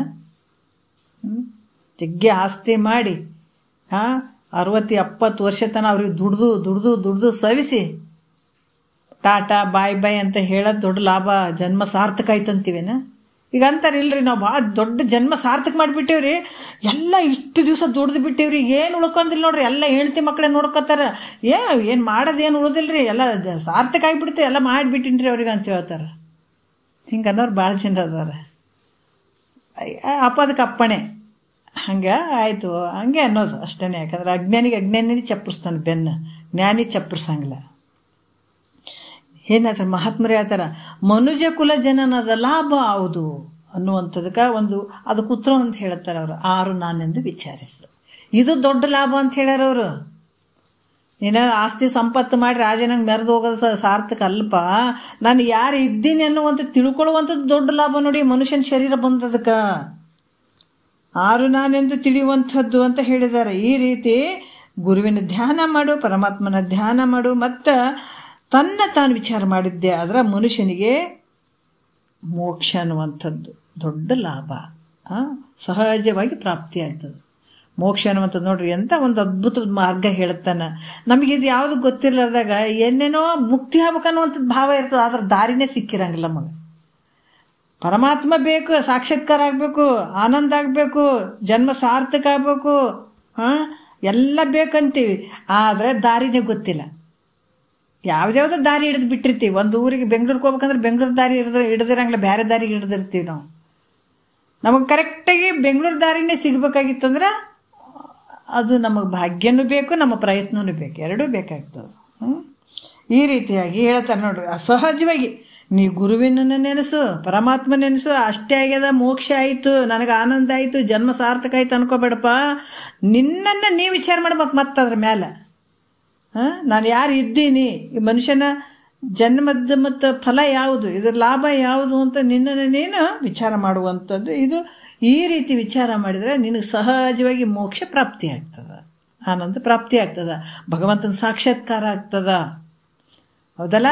ಯಾಕಂದ್ರೆ ನಮಗೆ ಭಗವಂತನ ಸಾಕ್ಷಾತ್ಕಾರ, ಆನಂದ, ಮುಕ್ತಿ ಅನ್ನುವಂಥದ್ದು ಆದಾಗ ನಮ್ಮ ಜನ್ಮ ಸಾರ್ಥಕ ಆಗ್ತದೆ. ಒಂದು ಗಿಡ ಹಣ್ಣು ಕೊಟ್ಟಾಗ ಏನಾಗ್ತದೆ, ಅದು ಒಂದು ಗಿಡ ಹಣ್ಣು, ಯಾಕಂದ್ರೆ ಒಂದು ಗಿಡ ಬೆಳೆದಂತಂದ್ರೆ ಬೈಲ್ರಿ ಅದು ಒಂದು ಹಣ್ಣಿನ ಗಿಡ ಹಾಕಿದ್ವಿ, ಹಣ್ಣು ಕೊಟ್ಟಿತ್ರಿ, ಭಾಳ ಚಂದ ತಿಂದಿವಿ ಅಂತೀವಿ. ಅದಕ್ಕೆ ಒಂದು ಹಣ್ಣು ಆಗುವಂಥದ್ದೇ ಮುಖ್ಯವಾಗಿರ್ತದೆ, ಹಣ್ಣಾಯಿತು. ಮನುಷ್ಯನ ಜನ್ಮ ಬಂದದಲ್ಲ, ನಮಗೆ ಮುಖ್ಯವಾಗಿರುವಂಥದ್ದು ಏನಪ್ಪ? ಮುಕ್ತಿ ಅನ್ನುವಂಥದ್ದು, ಸಾಕ್ಷಾತ್ಕಾರ ಅನ್ನುವಂಥದ್ದು, ಆನಂದ ಪಡೆಯುವಂಥದ್ದು. ಹಿಂಗಾದಾಗ ನಮಗೆ ಪೂರ್ಣತ್ವ ಆಯಿತು, ಮನುಷ್ಯನ ಒಂದು ಸಾರ್ಥಕ ಆಯಿತು ಜನ್ಮ ಬಂದದಕ್ಕೂ. ಇಲ್ಲಾಂದ್ರೆ ಹಾಗೆ ಅರ್ಧಂಬರ್ಧ ಓದಾ ಬಂದ ಹುಟ್ಟಿದವ್ರು ಸಾಯಬೇಕು, ಸತ್ತವ್ರು ಹುಟ್ಟಬೇಕು, ಅಷ್ಟೇ ಕಂಟಿನ್ಯೂ. ಇದು ಚಕ್ರ ಇದ್ದಂಗೆ ತಿರುಗ್ತಾನೆ ಇರುವಂಥದ್ದು ಕಷ್ಟದಲ್ಲಿ. ಈ ರೀತಿಯಾಗಿ ಇಲ್ಲಿ ಹೇಳತ್ತಾರೆ. ಈಗ ಗುರು ಧ್ಯಾನ ಮಾಡಬೇಕು, ಪರಮಾತ್ಮನ ಧ್ಯಾನ ಮಾಡ್ಬೇಕಂತ ಹೇಳಿದ್ರಿ. ಆದ್ರೆ ಗುರು ಅಂದರೆ ಯಾರು, ಪರಮಾತ್ಮ ಅಂದರೆ ಯಾರು ಅನ್ನುವಂಥ ಜ್ಞಾನನೇ ನಮಗಿಲ್ಲಲ್ರಿ. ಹೆಂಗೆ ಮಾಡೋದು? ಈಗ ಗುರು ಅಂದರೆ ಯಾರು ಗೊತ್ತಿರಂಗಿಲ್ಲ. ಭಾಳಷ್ಟು ವಿಚಾರದಾಗ ಹೇಳೋದು. ಯಾಕಂದ್ರೆ ಎಂಥ ಗುರುಗಳನ್ನು ಪಡ್ಕೊಳ್ಬೇಕು ಅನ್ನುವಂಥದ್ದು ಗೊತ್ತಿರಂಗಿಲ್ಲ. ಕೆಲವು ನಾವು ಅದಕ್ಕೆ ಹೇಳ್ತೀವಿ, ಗುರು ಮುಖಾಂತರ ನಮಗೆಲ್ಲ ಗೊತ್ತಾಗ್ತದೆ, ಜ್ಞಾನನೂ ಗೊತ್ತದ, ಅಜ್ಞಾನನೂ ಗೊತ್ತಾಗ್ತದೆ, ನಾವು ಯಾವ ರೀತಿಯಲ್ಲಿದ್ದೀವಿ ಅನ್ನೋದು ಗೊತ್ತಾಗ್ತದೆ. ಕೆಲವ್ರು ಹೇಳ್ತಾರೆ ಏನು, ಭಾಳಷ್ಟು ವಿಚಾರಗಳಿರುತ್ತೆ. ಗುರುಗಳಂತಂದ್ರೆ ಒಂದು ಕಾವಿ ಬಟ್ಟೆ ಹಾಕ್ಕೊಂಡಿರ್ಬೇಕನೋ, ರುದ್ರಾಕ್ಷಿ ಹಾಕ್ಕೊಂಡಿರ್ಬೇಕನೋ, ಜಟದಾರಿಗಳು ಇರಬೇಕೇನೋ, ಅವ್ರ ಮನೆ ಬಿಟ್ಟು ಕೇಸಿ ಹೊರಗಡೆ ಇರಬೇಕನೋ. ಈಗ ಇನ್ನೂವರೆಗೆ ಎಷ್ಟೋ ಜನರಿಗೆ ಗೊತ್ತಿಲ್ಲ. ನಮಗೆ ಹೇಳ್ತಾರೆ, ಈ ಮನ್ಯಾಗ ಕುಂತು ಪ್ರವಚನ ಮಾಡ್ತೀರಿ, ಮಠದಾಗ ಕುಂತು ಹೇಳ್ಬೇಕು, ಮತ್ತು ಸಂಸಾರ ಮಾಡಕತ್ತೀರಿ, ಹೆಂಗೆ ಹೇಳ್ತೀರಿ ನೀವೇನು ಬಿಟ್ಬಿಟ್ರೇನು? ಎಲ್ಲ ಆಸ್ತಿಗಳು ಬಿಟ್ಬಿಟ್ರೇನು? ಸಂಸಾರ ಬಿಟ್ಬಿಟ್ರೇನು? ಎಲ್ಲ ಮಕ್ಕಳು ಅಂತೀರಿ, ಮರುಗಳು ಅಂತೀರಿ, ಆ ಕಡೆ ಹೋಗ್ತೀರಿ, ಈ ಕಡೆ ಹೋಗ್ತೀರಿ, ಮತ್ತು ನೀವು ಹೇಳ್ತೀರಿ. ಅದೇ ಹೆಂಗೆ ಬಿಡ್ಬೇಕು? ಗುರುಗಳು ಅಂತಂದ್ರೆ ಹಿಂಗೆ ಹೇಳ್ಬೇಕಂತಂದ್ರೆ ಇಂಥ ಗುರುಗಳ ಸ್ಥಾನದಾಗ ಇದ್ದುಬಿಟ್ರೆ ಇಲ್ಲಿ ಮನ್ಯಾಗ ಇರಬಾರ್ದು, ಮಠದಾಗೇ ಇರಬೇಕು. ಭಾಳಷ್ಟು ಜನ ಹೇಳ್ತಾರೆ. ಬಟ್ ನಾವು ಅದಕ್ಕೆ ಮೂರ್ಖರು ಸಮುದ್ರ ದಾಟ್ಬೋದೇನೋ ಅಂತ ವಾದ ಮಾಡಿದ್ರೆ, ದಾಟ್ಬೋದು ಅಂತ ಪಾರಾಗಿಬಿಡ್ರಿ ಅಂತಿದ್ರು ಗುರುಗಳು. ದಾಟ್ಬೋದು ಅಂತ ಅನ್ಬೋದು. ಮತ್ತು ಅವ್ರ ಜೊತೆ ವಾದ ಹಿಡಿಯೋಕ್ಕಾಗಂಗಿಲ್ಲ. ಯಾಕಂದ್ರೆ ಅವ್ರು ತಿಳಿಲಾರ್ದು, ಅವ್ರೇನು ಕೇಳಿರ್ತಾರೆ, ಎಲ್ಲಾರ ಕೇಳಿರಂಗಿಲ್ಲ, ವಾದ ಮಾಡ್ತಿರ್ತಾರೆ. ಅವ್ರ ಜೊತೆ ನಮ್ಮ ಮಾತುಗಳು ಸಲ್ಲದು, ಮಾತಾಡೋಕೆ ಹೋಗಬಾರ್ದು. ಹೌದಾ? ಹಾಗೆ ಹೇಳುವಂಥದ್ದು ಇಲ್ಲಿ ಕೂಡ ಹೇಳ್ತಾರೆ. ಗುರುವಿನ ಧ್ಯಾನ ಮಾಡಬೇಕು, ಪರಮಾತ್ಮನ ಧ್ಯಾನ ಮಾಡ್ಬೇಕಂತ ಹೇಳಿದರೆ ಭಾಳ ಚೆನ್ನಾಗಿ ಗುರುಗಳು ಮಠದಾಗೆ ಇರಬೇಕು, ಹಂಗಿರಬೇಕು, ಹಿಂಗಿರಬೇಕು ಅಂತ ಭಾಳಷ್ಟು ಕಲ್ಪನೆ ಮಾಡ್ಕೊಂಡಿರ್ತೀವಿ. ನಾವೇ ಮಾಡ್ಕೊಂಡಿದ್ವಿ. ಗುರು ಅಂದರೆ ಮಠದಾಗಿರಬೇಕು, ಕಾವಿ ಬಟ್ಟೆ ಹಾಕ್ಕೊಂಡಿರ್ಬೇಕು, ಕೊಳ್ಳಾಗ ರುದ್ರಾಕ್ಷಿ ಹಾಕ್ಕೊಂಡಿರ್ಬೇಕು, ತೀರ್ಥಯಾತ್ರೆ ಮಾಡಬೇಕು, ಏನು ಹಲವಾರು ಒಂದು ಕಲ್ಪನೆಗಳು ನಮಗೆ ಇರುವಂಥದ್ದು. ಮತ್ತು ಈ ಗುರುಗಳು ಮನೆಯಾಗ ಇರಬಾರ್ದು, ಅವ್ರ ಬಿಳಿ ಬಟ್ಟೆ ಇಂಥವೇನು ಮಾಮೂಲಿ ಬಟ್ಟೆ ಹಾಕ್ಕೊಂಡ್ರೆ ಅವ್ರ ಗುರುಗಳಾಗಂಗಿಲ್ಲ, ಈ ಥರ ಒಂದು ಭೇದ ಭಾವ ಅನ್ನುವಂಥದ್ದು. ಗುರು ಹಿಂಗೆ ಇರ್ತಾನಂತ ಗೊತ್ತಿರಂಗಿಲ್ಲ ನಮಗೆ. ಆದರೆ ಇಲ್ಲಿ ಕೂಡ ಶಿಷ್ಯನಿಗೆ ಅದೇ ಪ್ರಶ್ನೆ, ಗುರು ಅಂದರೆ ಹೆಂಗಿರ್ಬೇಕವ? ಎಂಥವ್ರಿಗೆ ನಾವು ಗುರುಗಳು ಅಂತ ಅನ್ಬೇಕು, ಎಂಥವ್ರನ್ನ ಸ್ವೀಕಾರ ಮಾಡಬೇಕು. ಅದಕ್ಕೆ ಇಲ್ಲಿ ಕೂಡ ಅವ್ರು ಹೇಳ್ತಾರೆ, ಗುರು ಅಂದರೆ ಯಾರಪ್ಪ ಅಂದರೆ ಪರಮಾತ್ಮ ಅಂದರೆ ಯಾರು? ಅದ ಜ್ಞಾನವೇ ನಮಗಿಲ್ಲ ಅಂತಂದ್ಮೇಲೆ ಅವ್ರ ಧ್ಯಾನ ನಾವು ಹೆಂಗೆ ಮಾಡೋಕ್ಕಾಗ್ತದೆ ಹೇಳು ಅಂತ ಕೇಳ್ತಾನೆ ನೋಡ್ರಿ. ಕೇಳಿದಾಗ ಅವಾಗ ಈಗ ಗುರು ಅಂದರೆ ಯಾರು ಅಂತ ಹೇಳ್ತಾರೆ ಅವರು. ಇದನ್ನು ತಿಳ್ಕೊಂಡು ಧ್ಯಾನ ಮಾಡ್ತಕ್ಕಂಥದ್ದು, ಅದನ್ನು ತಿಳಿದು, ಅದಕ್ಕೆ ಈ ಶಾಸ್ತ್ರವನ್ನು ತಿಳ್ಕೊಂಡು ಯಾವುದಕ್ಕೆ ನಿಮಗೆ ಅದು ಮಾಡಬೇಡ್ರಿ, ಪೂಜೆ ಮಾಡಬೇಡ್ರಿ, ಹಂಗೆ ಮಾಡಬೇಡ ಅಂತ ಏನು ಹೇಳಂಗಿಲ್ಲ. ಆದರೆ ನೀವು ತಿಳ್ಕೊಂಡು ಮಾಡಿರಿ. ತಿಳಿಯೋದಕ್ಕಿಂತ ಮುಂಚೆ ಮಾಡೋದಕ್ಕಿಂತ ತಿಳಿದು ಮಾಡೋದಕ್ಕೆ ಭಾಳ ವ್ಯತ್ಯಾಸಗಳದಾವೆ. ಎಲ್ಲೇ ಹೋಗಲಿ ಅದನ್ನು ತತ್ವವನ್ನು ಅರ್ಥಕೊಂಡು ನೀವು ಬೇಕಾದ್ರೆ ನಿಮ್ಗೆ ಹೆಂಗೆ ಅನಿಸ್ತೋ ಹಂಗೆ ಮಾಡ್ಬೋದು. ಇಲ್ಲಿ ಕೂಡ ಏನು ಹೇಳ್ತಾರೆ, ಒಂದನೇ ನುಡಿಯಲ್ಲಿ ಹೇಳ್ತಾರೆ, ಹೆಣ್ಣು ಮಕ್ಕಳು ಗೂಡಿ ನಿನ್ನೆ ಜಾಗರವಿರ್ದು ಕಣ್ಣೆವೆಯ ನಿಕ್ಕಿದ ಅನಿತರುಳು ಕನಸಾಗೆ ಫಲವಣ್ಣದ ಆಕೃತಿಗಳನ್ನು ತಾನೇ ತಳಿದು ಅವನು ಉಳಿದು ತಿನ್ನವಹ ನಿದ್ರೆಯಲ್ಲಿ ಎಣ್ಣೆ ಬತ್ತಿಗಳ ರಸ ಸೊಡರಂತೆ ಕೆಟ್ಟಿಂತು ಹಣ್ಣಿಕೊಂಡೈ ದಿಹನೆ ಮೊದಲಂತೆ ಬಾಳ್ವೆಗೆ ಬಣ್ಣಿಗೆಯ ಬಹು ಕೆಲಸಗಳನ್ನು ನಿಜವೆಂಬಂತೆ ಬಣ್ಣಿಸಲು ಕರಿದಂದು ಅಂತ ಒಂದನೇ ನುಡಿಯಲ್ಲಿ ಹೇಳ್ತಾರೆ. ಬಹಳ ಅದ್ಭುತವಾಗಿ ಹೇಳ್ತಾರೆ ಅವರು. ಹೆಣ್ಣು ಮಕ್ಕಳು ಗೂಡಿ, ಹೆಣ್ಣು ಮಕ್ಕಳು ಅಂತಂದ್ರೆ ಪ್ರತಿಯೊಬ್ಬರ ಹತ್ರ ಇರುವಂಥದ್ದು ಇಚ್ಛಾಶಕ್ತಿ, ಜ್ಞಾನಶಕ್ತಿ, ಕ್ರಿಯಾಶಕ್ತಿ ಅನ್ನುವಂಥದ್ದು ಹೆಣ್ಣು ಮಕ್ಕಳು. ಇವು ಕರ್ಮೇಂದ್ರಿಯಗಳು. ಈಗ ಇಲ್ಲಿ ಜ್ಞಾನಶಕ್ತಿ, ಯಾಕಂದರೆ ಜ್ಞಾನಶಕ್ತಿ ಉಳ್ಳಂಥದ್ದು ಜ್ಞಾನೇಂದ್ರಿಯಗಳು. ಕ್ರಿಯಾಶಕ್ತಿ ಉಳ್ಳಂಥವು ಯಾವು? ಕರ್ಮೇಂದ್ರಿಯಗಳು. ಇಚ್ಛಾಶಕ್ತಿ ಉಳ್ಳಂಥದ್ದು ಯಾವುದಂದ್ರೆ ಮನಸ್ಸು. ಇವೇ ಹೆಣ್ಣು ಮಕ್ಕಳು. ಮತ್ತು ಇದರಿಂದ ಕೂಡಿಕೊಂಡಂಥದ್ದು ನಿನ್ನೆ ಜಾಗರವಿರುವುದು ಅಂದರೆ ಕಳೆದು ಹೋದ ದಿವಸದಲ್ಲಿ ಅನೇಕ ವ್ಯವಹಾರಗಳನ್ನು ಮಾಡಿರುವಂಥದ್ದು ನೋಡ್ರಿ. ಈಗ ನಾವು ಹಿಂದೆ ಹಲವಾರು ವ್ಯವಹಾರಗಳನ್ನು ಮಾಡಿರ್ತೀವಿ. ಯಾಕಂದರೆ 3 ಅವಸ್ಥೆ ಸತ್ಯ ಅಂತ ಇಲ್ಲಿ ಹೇಳಲಿಕ್ಕೆ ಬಹಳ ಆಶ್ಚರ್ಯ ಅನ್ನಿಸ್ತದೆ ಅಂತ ಹೇಳ್ತಾರೆ. ಹೆಂಗಂತಂದ್ರೆ ಜಾಗ್ರ, ಸ್ವಪ್ನ, ಸುಸುಪ್ತಿ ಅನ್ನುವಂಥದ್ದು. ಈ ಜಾಗ್ರದಲ್ಲಿ ಈ ಜಾಗ್ರತೆ ಸತ್ಯವಾಗಿ ಕಾಣಿಸ್ತದೆ, ಹೌದಿಲ್ಲ? ಈಗೇನು ಸತ್ಯ ಅದನ್ನಂಗೆ ಕಾಣಿಸ್ತದೆ.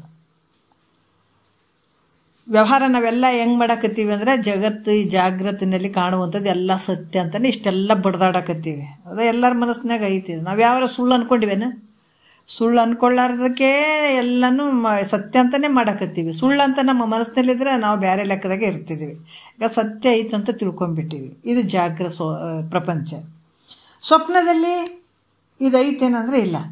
ಸ್ವಪ್ನದಲ್ಲಿ ಜಾಗ್ರ ಪ್ರಪಂಚ ಐತೇನು, ನಾವು ಮಾಡುವಂಥ ವ್ಯವಹಾರ ಐತೇನು, ಇದು ನಮ್ಮ ಅನುಭವಕ್ಕೆ ಬರ್ತದೇ ಇಲ್ಲ. ಯಾಕಂತಂದ್ರೆ ಜಾಗ್ರದಲ್ಲಿ ಸತ್ಯವಾಗಿ ಕಂಡಿತು, ಆದರೆ ಸ್ವಪ್ನದಲ್ಲಿ ಇದೇ ಸತ್ಯವಾದಂಥ ಜಗತ್ತು ಅಲ್ಲಿ ಕಾಣವಲ್ದು, ಅಲ್ಲಿಲ್ಲ, ಅಲ್ಲಿ ಸುಳ್ಳಾಗಿಬಿಟ್ಟದು. ಸುಳ್ಳಾಗ್ಯದಂತಂದ್ರೆ ಇದು ಯಾವುದು ತೋರವಲ್ದು. ಈ ಬೆಳಗ್ಗೆಯಿಂದ ಸಂಜೆ ತನಕ ಏನು ಮಾಡ್ತೀವಲ್ಲ ಎಲ್ಲ ವ್ಯವಹಾರ ಸ್ವಪ್ನದಲ್ಲೇ ಐತೇನಂದ್ರೆ ಅಲ್ಲಿಲ್ಲ. ಮತ್ತು ಸ್ವಪ್ನದಲ್ಲಿ ಕಂಡಂಥದ್ದು ಸತ್ಯ ಅಂತ ಕಂಡು ಬರ್ತದಿಲ್ಲ. ಸ್ವಪ್ನ ಕನಸು ಬಿದ್ದದ, ಕನಸಿನಲ್ಲಿ ಕಾಣುವಂಥ ಸಂದರ್ಭದಲ್ಲಿ ಕನಸು ಸತ್ಯ ಅಂದ್ಕೊಂಡಿರ್ತೀವಿ, ಹೌದಿಲ್ಲ? ಸತ್ಯ ಅಂದ್ಕೊಂಡು ಅಲ್ಲಿ ಏನೇ ಒಂದು ಕಷ್ಟ ಸುಖ ನೋವು ಬಂದರೂ ಕೂಡ ಅದೇ ಸತ್ಯ ಅಂದ್ಕೊಂಡು ಒದಾಡ್ತಿರ್ತೀವಿ ಅಲ್ಲಿ ಕನಸಿನಲ್ಲಿ. ಆದ್ರೆ ಸುಪ್ತಿಯಲ್ಲಿ ಐತೆ ಅನ್ನೋದು ಕನಸು. ಗಾಢವಾದ ನಿದ್ರೆಯಲ್ಲಿ ಕನಸು ಐತೇನೋ? ಇಲ್ಲ, ಅಲ್ಲಿಲ್ಲ. ಅಲ್ಲಿ ಕೂಡ ಅದು ಸುಳ್ಳಾಗಿಬಿಡ್ತು ಕನಸು. ಆದರೆ ಸುಪ್ತಿಯಲ್ಲಿ ಆನಂದ ಐತಿ, ಬರೀ ಆನಂದ ಐತಿ. ಯಾಕಂದ್ರೆ ಜಾಗ್ರ ಸತ್ಯ ಅಂತ ತಿಳ್ಕೊಂಡದ್ದು ಸ್ವಪ್ನದಲ್ಲಿ ಅದು ನಷ್ಟ ಆಯಿತು, ಹೋಗ್ಬಿಡ್ತು. ಸ್ವಪ್ನ ಸತ್ಯ ಅಂತ ತಿಳ್ಕೊಂಡದ್ದು ಸುಪ್ತಿಯಲ್ಲಿ ಅದು ನಷ್ಟ ಆಗಿಬಿಡ್ತು. ನೋಡ್ರಿ, ಅಲ್ಲೇನಾಯಿತು? ಬರೀ ಆನಂದ. ಅದು ಎಲ್ಲಿ? ನಿದ್ರೆ ಒಳಗೆ ಬರೀ ಆನಂದ. ಎದ್ದು ಕೂಡಲೇ ಅದು ಐತೇನ? ನಿದ್ರೆ ಆನಂದ ಎದ್ದ ಮೇಲೆ ಅದೇನು? ಅದು ಅಲ್ಲಿ ಕೂಡ ಅದನ್ನು ನಷ್ಟ ಆಯಿತು ನೋಡ್ರಿ. ಅದಕ್ಕೆ ಇವೆಲ್ಲ ಏನದಾವಪ್ಪ ಅಂತಂದ್ರೆ ಇವೆಲ್ಲ ನಿನ್ನಿಂದ ತಿಳಿಸಿಕೊಳ್ತಾವ. ಯಾವುದು? ಜಾಗ್ರ, ಸ್ವಪ್ನ, ಸುಸುಪ್ತಿ. ಮತ್ತು ಇವೆಲ್ಲವುಗಳನ್ನು ಜಾಗ್ರದಲ್ಲಿ ಕೂಡ ಎಲ್ಲ ವ್ಯವಹಾರವನ್ನು ಅರಿಯುವಂಥವನು ನೀನೇ ಇದೆ, ಸ್ವಪ್ನದಲ್ಲಿನೂ ಎಲ್ಲ ಅರಿಯುವಂಥವನು ನೀನೇ ಇದೆ, ನಿದ್ರೆಯಲ್ಲಿ ಆನಂದ ಪಡುವಂಥವ್ನು ನೀನೇ ಇದೆ. ಇವು ಮೂರನ್ನು ಅರಿಯುವಂಥವು ನೀನೇ ಇದೆ. ನಿನಗೆ ಗೊತ್ತದಲ್ಲ, ನಿದ್ದೆ ಮಾಡಿದಾರೆ ಇವತ್ತು ಭಾಳ ಚಂದ ಮಾಡಿದ್ದಾರೆ ಅಂತೀವಿ ನಾವು. ಅದನ್ನು ಅರ್ಥ ಹೇಳ್ತೀವಿ, ಅರಿಲಾರ್ದು ಹೇಳ್ತೀವಿ. ಮತ್ತು ನಾವು ಅರಿಲಿಲ್ಲ ಅಂತಂದ್ರೆ ನಿದ್ದೆ ಚಂದ ಆಗ್ಯದಂತ ಹೆಂಗೆ ಹೇಳ್ತೀವಿ ನಾವು? ಅಲ್ಲ, ಹಾಗಾಗಿ ಅಲ್ಲಿ ನಿದ್ರೆಯನ್ನು ಈ 3 ಅವಸ್ಥೆಗಳನ್ನು ನೀನೇ ಅರಿಯುವಂಥವನಿದೆ. ಇವು ಹೆಂಗದಾವ 3 ಅವಸ್ಥೆಗಳು? ದೃಶ್ಯವಾಗಿದಾವ. ಅದಕ್ಕೆ ನೀನು ಹೆಂಗಿದೆ? ದ್ರಷ್ಟಾರೂಪನಾಗಿರುವಂಥವನೇನು. ನೀನು ಹೆಂಗಿದೆ? ದ್ರಷ್ಟಾರೂಪ ಅಂದರೆ ನೋಡುವಂಥವನೇನು. ನೋಡಿಸಿಕೊಳ್ಳುವಂಥದ್ದು ಯಾವುದು? ಈ ದೃಶ್ಯವಾದಂಥ 3 ಅವಸ್ಥೆಗಳು ತಿಳಿಸಿಕೊಳ್ಳುವಂಥವು. ನೀನು ಅವುಗಳನ್ನು ಅರಿಯುವಂಥವು ನೀನಿದೆ. ಅದರಿಂದ ಇವೆಲ್ಲ ಅಸತ್ಯವಾಗಿರುವಂಥದ್ದು ನೋಡ್ರಿ. ಜಾಗ್ರದಲ್ಲಿ ಕಾಣುವಂಥದ್ದು ಏನು ಅದಾವ ಇವೆಲ್ಲ ನಾವೇನು ಮಾಡ್ತೀವಲ್ಲ ವ್ಯವಹಾರ, ಈ ಜಾಗ್ರ ಆಗಲಿ ಸ್ವಪ್ನ ಆಗಲಿ ಸುಸುಪ್ತಿ ಆಗ್ಲಿಕ್ಕೆ ಒಂದು ಕಾಲದಲ್ಲಿ ಇದ್ದರೆ ಇನ್ನೊಂದು ಕಾಲದಲ್ಲಿ ಇಲ್ಲ ಇವು. ಹಾಗಾಗಿ ಇವು ಹೆಂಗದಾವ? ಸತ್ಯ ಇತ್ತು ಅಂದ್ರೆ 3ರಲ್ಲಿ ಒಂದೇ ಥರ ಕಾಣಬೇಕಾಗಿತ್ತು. ಇದು ಜಗತ್ತು ಸತ್ಯ ಅಂದ್ರೆ ಸ್ವಪ್ನದಲ್ಲಿ ಇದೇ ಜಗತ್ತಿರ್ಬೇಕಾಗಿತ್ತು, ನಿದ್ರೆಯಲ್ಲಿ ಇದೇ ಜಗತ್ತಾಗಿರ್ಬೇಕಾಗಿತ್ತು, ಇದೇ ಹೆಂಡತಿ ಮಕ್ಕಳು ರೊಕ್ಕ ರೂಪಾಯಿ ಎಲ್ಲ ಕಾಣಬೇಕಾಗಿತ್ತು. ಎಲ್ಲಿ ಕನಸಿನಲ್ಲಿ ಕಾಣಬೇಕಾಗಿತ್ತು, ನಿದ್ರೆಯಲ್ಲಿ ಕಾಣಬೇಕಾಗಿತ್ತು. 2ರಲ್ಲಿ ಕಾಣಂಗಿಲ್ಲ, 1ರಲ್ಲೇ ಕಾಣ್ತಂದ್ರೆ ಇದು ಸುಳ್ಳು. ಒಂದು ಕಾಲದಲ್ಲಿ ತೋರಿ ಇನ್ನೂ 2 ಕಾಲದಲ್ಲಿ ಯಾವುದು ತೋರಂಗಿಲ್ಲ ಅದು ಸುಳ್ಳು. 3 ಕಾಲದಲ್ಲಿ ಯಾವುದು ಇರ್ತದೋ ಅದು ಸತ್ಯ. ಆದರೆ ನಿನ್ನ ಅರಿವಿನ ಸ್ವರೂಪ ಮಾತ್ರ ಜಾಗ್ರದಲ್ಲೂ ಐತೆ, ಸ್ವಪ್ನದಲ್ಲೇ ಐತೆ, ಸುಸುಪ್ತಿಯಲ್ಲೂ ಐತೆ. ಅದಕ್ಕೆ ನಿನ್ನ ಅರಿವಿನ ಸ್ವರೂಪ ಏನೈತೆ, ನೀನು ದ್ರಷ್ಟಾರೂಪನಾಗಿರುವಂಥವನು, ಎಲ್ಲವನ್ನು ಅರಿಯುವಂಥವನು ನೀನಿದೆ. ಇವೆಲ್ಲ ಒಂದು ಕಾಲದಲ್ಲಿ ಒಂದು ತೋರಿ ಇನ್ನೊಂದು ಕಾಲದಲ್ಲಿ ತೋರಂಗಿಲ್ಲ, ಇವೆಲ್ಲ ಅಸತ್ಯವಾಗಿರುವಂಥದ್ದು. ಇವೆಲ್ಲವಕ್ಕೂ ಸಾಕ್ಷಿ ರೂಪವಾಗಿರುವಂಥವನು ಯಾರು? ನಿದ್ರೆ ಒಳಗೆ ನೀನೇ ಅರಿತಿದ್ದಿ, ಸ್ವಪ್ನದೊಳಗೆ ನೀನೇ ತಿಳ್ಕೊತಿದ್ದಿ, ಇದು ಸುಸುಪ್ತಿ ಒಳಗೆ ನೀನೇ ತಿಳ್ಕೊತಿದ್ದಿ. ಜಾಗ್ರ ಸ್ವಪ್ನ ಸುಸುಪ್ತಿಯಲ್ಲಿ 3ರಲ್ಲಿ ನೀನೊಬ್ಬನೇ ಸತ್ಯ ಸ್ವರೂಪನಾಗಿರುವಂಥವನು. ಈ ರೀತಿ ಬೋಧ ಯಾರು ಮಾಡಿಕೊಡ್ತಾರ? ಇದನ್ನು ತಿಳಿಸುವಂಥವ್ರು ಯಾರೋ ಆತನೇ ಗುರು ನೋಡ್ರಿ.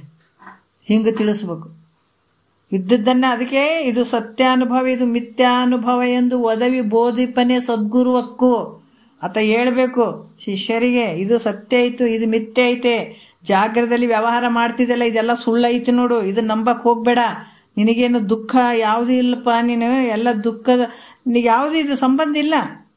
ಜಾಗ್ರದಲ್ಲಿರುವಂಥ ಯಾವುದು ಶರೀರ ಹಿಡ್ಕೊಂಡು ಎಲ್ಲ ಪ್ರತಿಯೊಂದು ದೃಶ್ಯವಾದಂಥದ್ದು ಏನು ತೋರ್ತದೆ ಇದು ಯಾವುದು ಸತ್ಯ ಅಲ್ಲ ತಿಳ್ಕೊ.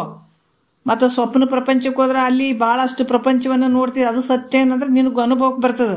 ಯಾಕೆ ಕನಸಿನಿಂದ ಜಾಗ್ರಕ್ಕೆ ಬಂದಾಗ ಇಲ್ಲಪ್ಪ ಕನಸು ಬಿದ್ದಿತ್ತಪ್ಪ ಅದು ಸುಳ್ಳು ಅಂತ ನಿನ್ನ ಮನಸ್ಸಿಗೆ ಆಯ್ತಿಲ್ಲ.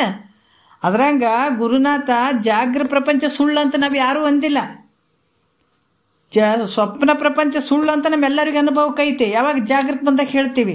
ಅದ್ರಂಗ ನಾವು ಮಾಡುವಂಥ ವ್ಯವಹಾರ, ಜಗತ್ತಿನ ವ್ಯವಹಾರ ಏನದ ಅದು ಸತ್ಯ ಅಂತ ಮಾಡಾಕತ್ತೀವಲ್ಲ, ಅದು ಸುಳ್ಳು ಅಂತ ನಮ್ಗೆ ಅರ್ಥ ಆಗಂಗಿಲ್ಲ. ಅದು ಸತ್ಯ ಅಂತಲೇ ಮಾಡ್ತಿರ್ತೀವಿ ನಾವು, ಸುಳ್ಳು ಅಂತ ನಮ್ಮ ಅನುಭವಕ್ಕೆ ಬರೋಂಗಿಲ್ಲ. ಅದು ಯಾವಾಗ ಇದು ನೀ ಮಾಡುವಂಥದ್ದು ಸತ್ಯ ಅಂತ ಏನು ಮಾಡಾಕತ್ತೀಯಲ್ಲ ಈ ಜಗತ್ತಿನ ವ್ಯವಹಾರ, ಇದು ಸುಳ್ಳು ಅಂತ ಹೇಳೋ ತಾಕತ್ತು ಸದ್ಗುರುವಿಗೆ ಮಾತ್ರ ಐತೆ ನೋಡ್ರಿ. ಸುಳ್ಳು ಅಂತ ತಿಳಿಸ್ತಾನ, ಸುಳ್ಳು ಅನ್ನುವಂಗೆ ಆತ ಒಂದು ಅನುಭವಕ್ಕೆ ತರ್ತಾನತ. ಜಾಗ್ರ ಎಲ್ಲರೂ ಸುಳ್ಳು ಸ್ವಪ್ನ ಎಲ್ಲರೂ ಸುಳ್ಳು ಅಂತೀವಿ, ಆದರೆ ಜಾಗ್ರ ಎಲ್ಲರೂ ಸುಳ್ಳು ಅಂತೀವೇನ? ಎಲ್ಲರೂ ಸುಳ್ಳು ಅನ್ನೋಲ್ಲ. ಜಾಗ್ರ ಸುಳ್ಳು ಅಂತ ನಮಗೆ ಗೊತ್ತಾಗಬೇಕು, ಅದು ಅನುಭವಕ್ಕೆ ಬರಬೇಕು ಅಂತಂದ್ರೆ ಸದ್ಗುರುಗೆ ಶರಣಾಗತನಾಗಬೇಕು. ಇದು ಸುಳ್ಳಾಗಬೇಕು, ಇರುವಂಥ ವಸ್ತು ಏನದ ಅದು ಸತ್ಯ ಕಾಣಬೇಕು. ಅದಕ್ಕೆ ಬ್ರಹ್ಮಸತ್ಯ ಜಗನ್ಮಿಥ್ಯ, ಇದು ಸಂಪೂರ್ಣವಾಗಿ ಗುರು ನಮಗೆ ತಿಳಿಸಿದಾಗ ನಮಗೆ ಗೊತ್ತಾಗ್ತದಿಲ್ಲ ಅಂದ್ರೆ ಗೊತ್ತಾಗಂಗಿಲ್ಲ. ಅದಕ್ಕೆ ಇವು 3 ಸುಳ್ಳು ಅದಾವ ನೋಡಪ್ಪ, ಇವು ಸತ್ಯ ಅಲ್ಲ ಅಂತ ಯಾರು ಇದನ್ನ ಚಂದ ತಿಳಿಯಾಗಿ ಬೋಧಿಸ್ತಾರ ಆತಗೂ ಗುರು ಅಂತ ಹೇಳು. ಸುಮ್ಮನೆ ಏನು ಬೇಕು ಹಂಗೆ ಹೇಳೋರಿಗೆ ಗುರು ಅಂತ ಅನ್ಬೇಡ. ನಿನಗೆ ಉದ್ಧಾರ ಮಾಡ್ಬೇಕತ್ತ, ನಿನ್ನ ದುಃಖವನ್ನು ಕಳಿಬೇಕತ್ತ, ಆತ ಗುರು ಆಗ್ತಾನೆ ನೋಡು. ಈ ರೀತಿ ತಿಳಿದು ಅಂಥ ಗುರುಮೂರ್ತಿಯನ್ನು ಧ್ಯಾನಿಸು, ಆತನ ಧ್ಯಾನಿಸಪ್ಪ.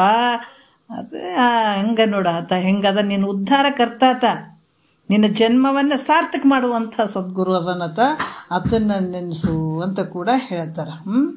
ಈ ರೀತಿ ಹೇಳ್ತಾರೆ. ಒಂದು 10 ನಿಮಿಷ ಅಮಾವಾಸ್ಯೆ ಐತೆ, ನಾವು ಗುರುವಿನ ಒಂದು ಸ್ಮರಣೆ ಮಾಡೋಣ. ನಿಮ್ಗೆ ಒಂದು 10 ನಿಮಿಷ ಟೈಮ್ ತೊಗೊಳ್ಳೋಣ. ತಗೊಂಡು ಇವತ್ತು ಅಮಾವಾಸ್ಯೆ ಇದ್ದದಕ್ಕೆ ಮತ್ತು ಮುಂದಿನ ಇದು ಕಂಟಿನ್ಯೂ ಮಾಡೋಣ, ನಾಳೆಯಿಂದ ಮಾಡೋಣ.